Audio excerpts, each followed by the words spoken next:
Hello, OA friends. Welcome to Inside OA. My name is Meg, and I'm an abstinent, compulsive overeater, and food and sugar addict. Today, I have the wonderful opportunity to meet with Bruce. Bruce is currently serving as an executive committee trustee. He hails from Ottawa, which is located in Region 6. Bruce first came to OA in January of 2000. He has had the opportunities to serve on the intergroup, region, and now world service levels. For this episode, Bruce is going to talk about groups, the backbone of OA. I think for all of you listening, this is a great opportunity to take some notes because there's some good, substantial information here today. Welcome, Bruce. Thank you. So I am a compulsive eater and a relapse survivor. My name is Bruce.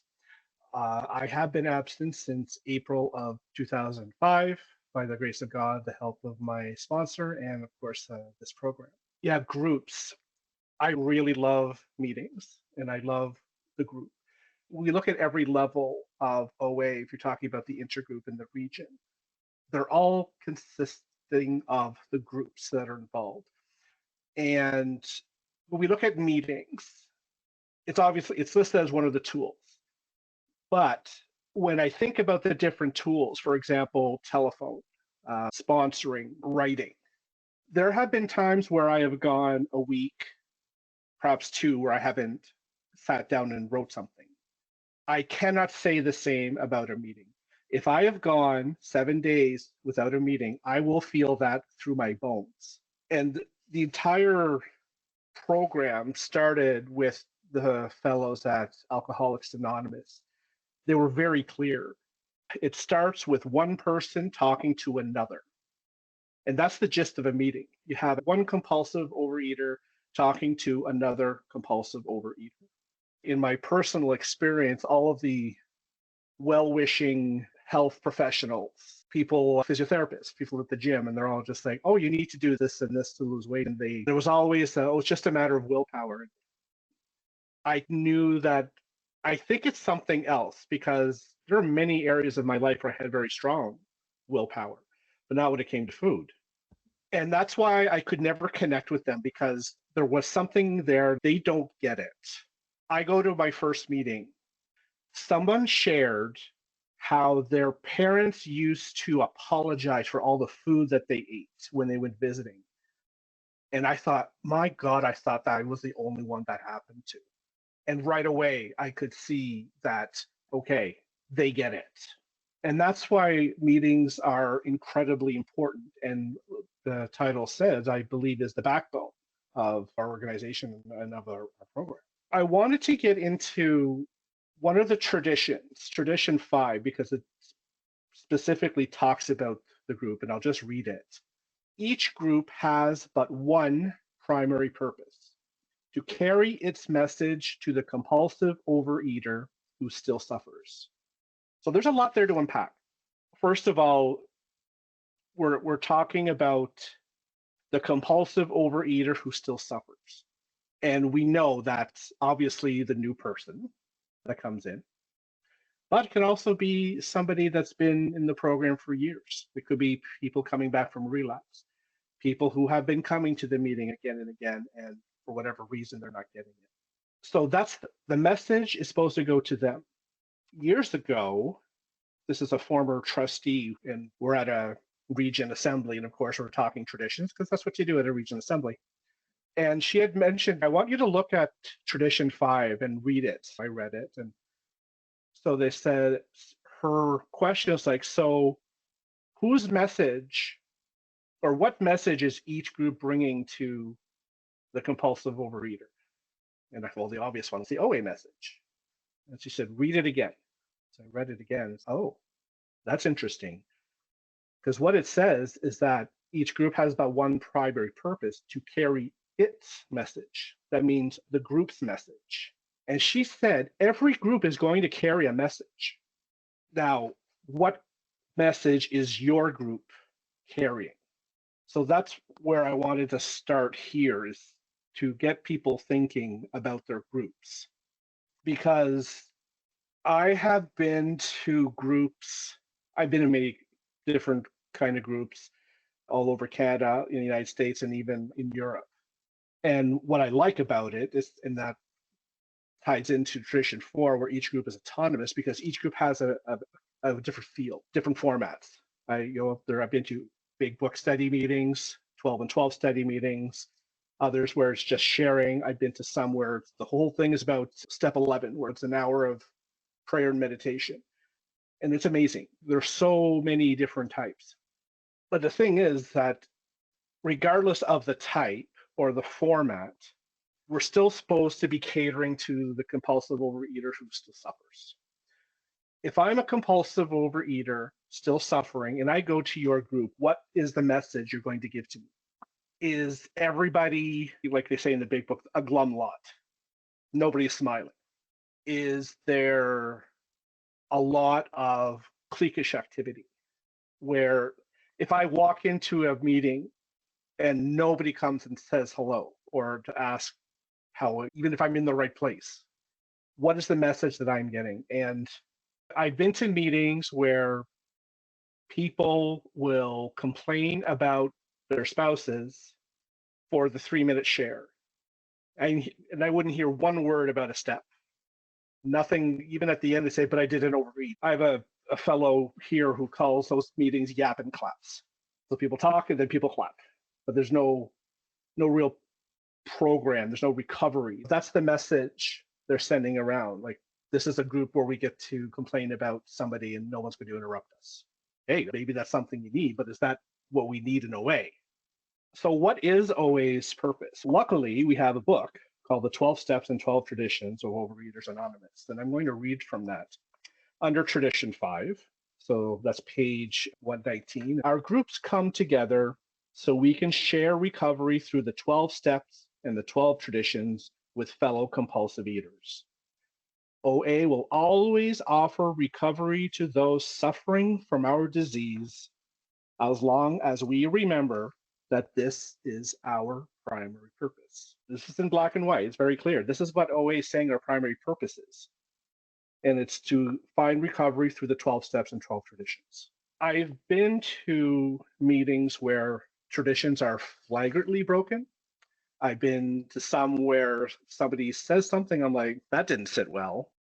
Sometimes I rose my hand and commented and said, excuse me, but I have a feeling that this is against tradition 6, tradition 10. Other times I'm sitting back because I'm starting to doubt myself. Did I really hear that?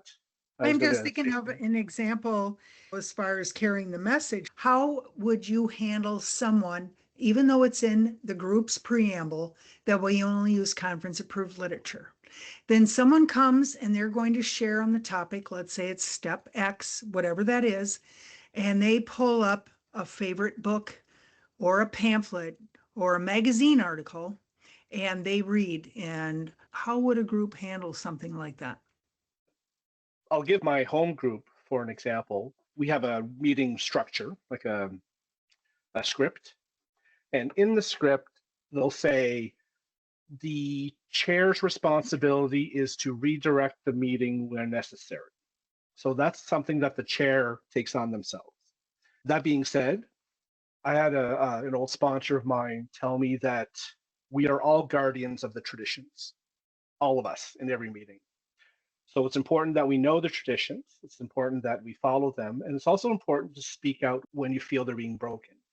Sometimes it leads to a less than serene meeting, but I would say that 9 times out of 10, a tradition is being broken because somebody didn't understand what that tradition was. In the case you brought up, perhaps to them, this particular book was very meaningful and gave them some insight, which is great. We don't have an opinion on other literature. Again, we go back to our primary purpose. What does that say to the newcomer at the meeting if I'm bringing all the books that I want? Somebody wants to bring in, a spiritual book, which has some very enlightening things. So then someone else, I'm going to bring them this diet book because it gave some very good tips. And then the question becomes, where do we draw the line? So it's easier. Just as much as it's easier for us not to take the first compulsive bite, it's a lot easier for us not to read the first non-OA approved literature. Thank you, Bruce. That's extremely helpful. So going back to the what is our primary purpose, I wanted to read another passage, and this is at the bottom of page 120. And I'm using the second edition of the OA 12 and 12. Tradition 5 reminds us that our recovery doesn't come from simply discussing our problems with each other. It is in the OA message, in our steps and traditions, that we find solutions to our problems. Living by these principles has saved our lives. Honesty, hope, faith, courage, integrity, willingness, humility, self discipline, love, perseverance, spiritual awareness, service, unity, trust, identity, autonomy, purpose, solidarity, responsibility, fellowship, structure, neutrality, anonymity, and spirituality. These principles, rather than our problems, should be the focus of every OA meeting. When we're in a meeting and I am listening to everybody share their problem, in and of itself, you are sharing what's going on in your life at that moment, which is fine. That is what's on your head. And if that's what's going to make you overeat by keeping that in your head, share it at a meeting. We're not here to censor. That being said, what message is your group sending to the newcomer? Think of a person, this is their first meeting, and all I've done is complain about my job, and then I'm done. The person's left thinking, what does that have to do with me binging on food? I have been guilty on both ends where I'm sharing all the flowers and accolades and to make my life look like it's perfect. Other times I walk in and I am the lowest of the low. I can barely get words out. But one thing my sponsor, my first sponsor taught me, doesn't matter what you're sharing, even if you are sharing for 2 minutes and 59 seconds of garbage, the last thing you should say, but I didn't overeat. Because that's one of the promises of this program. And at least with that, the newcomer may hear, wow, this person has gone through a lot the last week. How did they not overeat over that? Because I remember being a newcomer and I overate over everything. No, I'm just thinking, so as you've mentioned, it's focus on what's going on in our lives. And then you're just saying how we apply it. Because again, it's the message that we're sending out, but it's also the message to ourselves too, that this isn't a place to just come and gripe. We can, but then looking for that solution, like you're saying, to help us get to that next level. Right. And if you can't get to that point, and I can get that, sometimes I'm just swirling in the feelings. But I can look, no matter what kind of day I'm having, if I can look back and realize I didn't eat any of my binge foods. I didn't back in the day where I go from one drive through to the other. I didn't even own a car. I was just like taking my bicycle to these things. And I haven't done all of those eating compulsively or those compulsive behaviors surrounding food. That was a good day. I've heard it said in the rooms, how'd it go? My worst day absent is still better than the best day I had when I was in the food. Oh, that's awesome. So, So, do we have something that helps people know, get on track, let's say, to know that, well, gee, how do we know what our message is? And are there other sub tools or whatever resources that are available to us to help us get there? I am glad you asked that, Meg. We absolutely have that. So there's two documents that has been produced by World Service. One is called the Strong Meeting Checklist. The other is called the OA Group Inventory. The difference between the two is that the Strong Meeting Checklist is a set of questions pertaining to the group. I'll get into a minute how that would actually go. The OA group inventory has two parts, A and B. Part A is all of the questions, and they're identical to the strong meeting checklist. But part B will have a section where it's called determine your part in the group. And then a lot of the questions are turned inward. I'm going to start with the OA group inventory because it covers both of them on how you, if you want to bring this to your group, might want to go ahead. At the beginning of the document, it says it is suggested that a neutral, experienced OA member facilitate an inventory for a group or service body. And the reason for that is sometimes if I love my Saturday morning 9 a.m. group, and if I'm trying to be unbiased to get all the information out, it's going to be a little bit more difficult if I'm in the group, which I adore. And I, of course, think, oh, there's nothing wrong with the group. This is perfect. So sometimes you could ask your intergroup if someone there has some experience. I have myself led group inventory meetings for other groups. And some of these groups I've been to, they're in the Ottawa area, we're not in the hundreds. So some of the groups where I perhaps don't attend as often.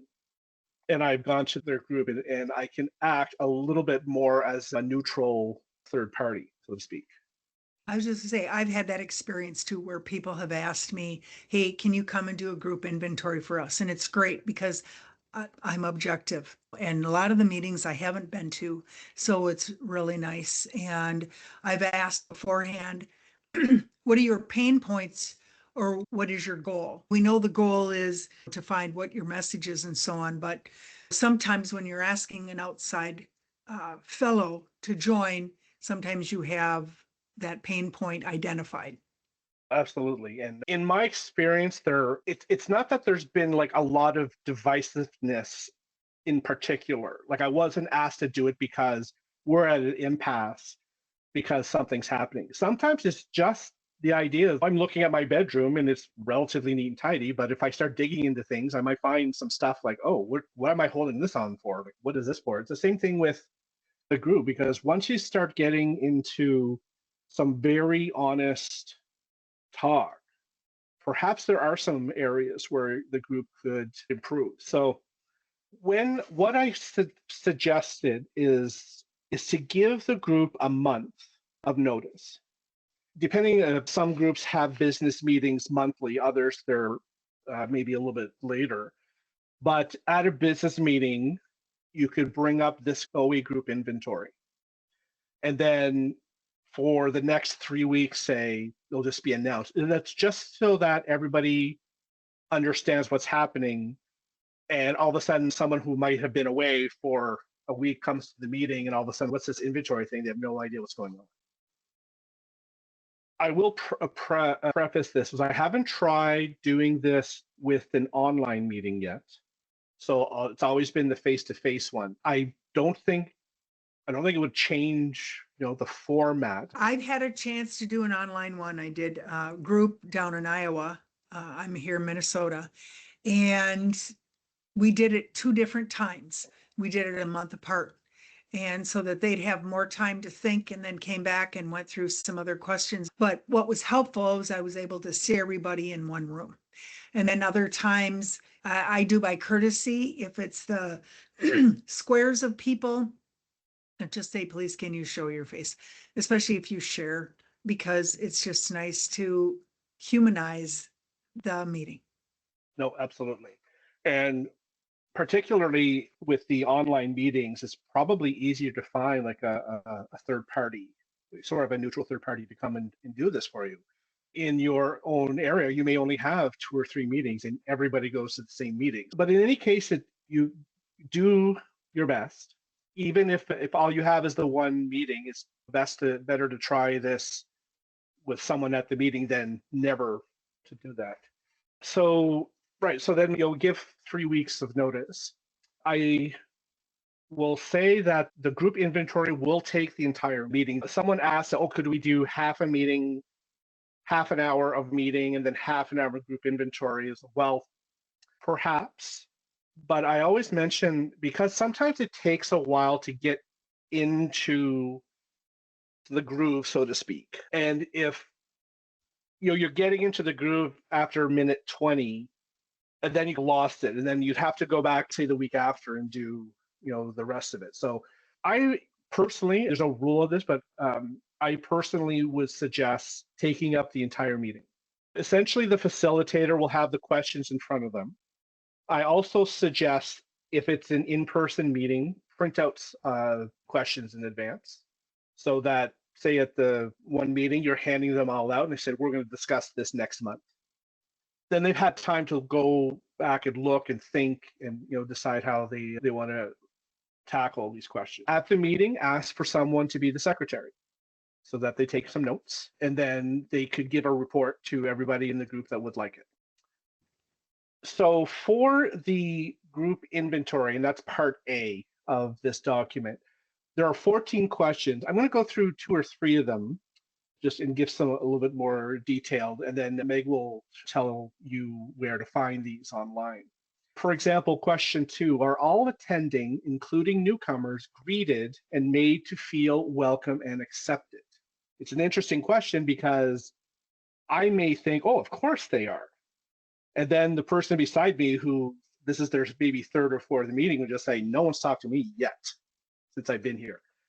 And that's why it's also important to tell newcomers, don't skip this because it's not a full meeting. We need your point of view because, again, primary purpose is for the compulsive eater who's still suffering, and that includes the newcomer. They're what's the phrase, the voice of babes, I think it's called. So they're the ones will bring out the honesty because sometimes I mentioned before, especially if we love the meeting, we may go in with some rose-colored glasses. Another question I should say, does our group welcome and support individual members who use a variety of OA-approved literature? I've been to meetings where some people were shunned because they use OA literature because only AA literature should be used. That is their opinion. It is not the OA opinion. Again, that's the kind of thing that perhaps they may not bring that up in a meeting share, but during the break or after the meeting, if all a newcomer's hearing, don't use the OA literature, use the AA literature, okay, well, what message is that bringing to the newcomer? And the last question is 14 is one of my favorite. Are crosstalk and advice giving avoided? And avoided. So what does your group do to avoid that? What's interesting is that we had in my group, the first time I did this, and this question came up, and then we realized, because we had nothing in our script about that, like what is crosstalk? What is advice giving? Then we had a little bit of a kind of an ad hoc committee to look at, okay, well, what can we do with that? So we went online, we found some definitions using other OA literature that we found in the documents section at the oa.org. And now when we're doing our script, we read out, we do not crosstalk or advice. Advice giving is this. Crosstalk is this.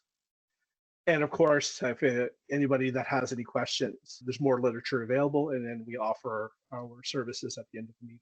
So that's just the group inventory. What I really like about this document is that part B, which is determine your part in the group. And it turns around all those questions back on you. Do I avoid crosstalk and advice giving in a meeting? Do I make the newcomer welcome?